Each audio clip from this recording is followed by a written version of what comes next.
জি আসসালামু আলাইকুম প্রিয় দেশবাসী, এটা আমাদের নিজস্ব আপনার এই এই গাছের বাগান। আপনার গাছটা একটু দেখাও, আমাদেরকে দাও। এটা আমাদের নিজস্ব গাছের বাগান। এটা আমার চাচা, ঠিক আছে, তিনি তার 8-9টা গরু আছে, ঠিক আছে, দেখভাল করে। তাকেও আমি নিজে কিছু 5-7টা গরু বর্গা দিয়েছি। সে অনেক অসহায় মানুষ, মেহনত মানুষ, সে অনেক মেহনত করে, ঠিক আছে। এখানে এসে গাছ রাখে, গাছগুলো দেখাও। দেখেন কত কষ্ট করে গাছগুলো কাটে সকালে।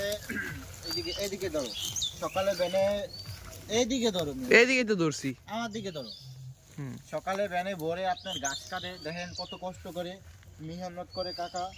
এই অনেক মেহনত করে, কষ্ট করে কাকা। এখন অনেক কষ্ট করতে আছে, মেহনত করতে আছে। এই সকালে ভ্যানে আসে। এটা আমাদের নিজস্বই আপন চাষা, তাকে নিজেও কিছু গরু দিয়েছি, নিজেরও কিছু গরু আছে, দেখভাল করি ইনশাল্লাহ।